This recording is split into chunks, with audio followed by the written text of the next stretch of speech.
الكون مليان أسرار. وعلم الفلك بحر ملوش قرار. أهلا بيكم، أنا رشا سامي وأنا أمال أحمد وبرنامجكم غواص في بحر الفلك.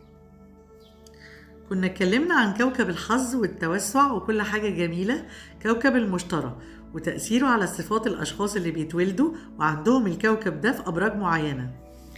المرة اللي فاتت اتكلمنا عن الأبراج النارية، والنهاردة هنتكلم عنه في الأبراج الترابية الثلاثة، واللي هما الثور، العذراء، والجدي، وهنعرف بيتأثروا بكوكب المشتري ازاي. نبتدي ببرج الثور ونشوف تأثير الكوكب ده عليه هيبقى عامل ازاي.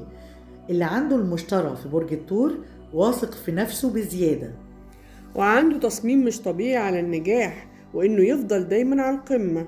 بيحب يساعد غيره وخصوصا اللي أضعف منه، وده بيخليه يعزز ثقته في نفسه أكتر ويحس دايما إنه مرغوب فيه. زي ما قلنا هو بيحب المساعدة لأن ده بيحسسه إنه صاحب فضل وتأثير قوي، وما يحبش يحس بالعجز ولا المرض.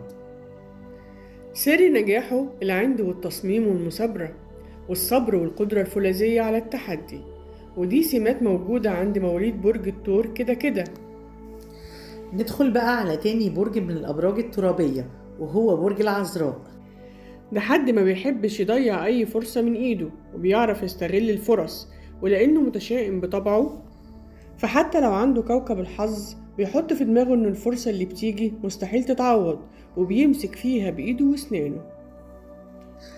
نقطة قوته إن عنده قدرات ذهنية خارقة ومحلل رائع ودقيق ومحنتف بطريقة مستفزة الصراحة.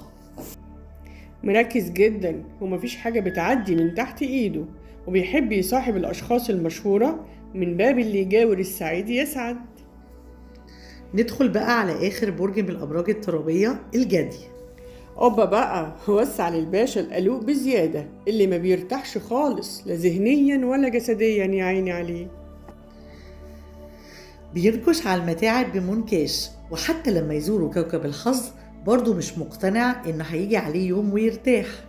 مسميينه في علم الأبراج الشخص العصامي اللي بيبني نفسه بنفسه، اللي هو بيقولوا عليه from zero to hero. مجتهد جدا وقيادي بشكل مرعب، وده دايما بيوصله للمناصب الكبيرة في البلد. بيحب يبني الإمبراطوريات الكبيرة سواء في العيلة أو البزنس، وده الإحساس القوي اللي بيخليه دايما عايز يبقى عنده قوة ونفوذ محدش يقدر عليهم. عيبه إنه تقليدي بشكل مبالغ فيه، ودايما بيكره التجديد والمفاجآت، ومحدش يقدر يغير نظامه اللي حطه لنفسه ولعيلته. كده احنا خلصنا كلامنا عن المشتري في الأبراج الترابية. المرة الجاية هنتكلم عنه في الأبراج الهوائية. استنونا الحلقة الجاية، هتوحشونا.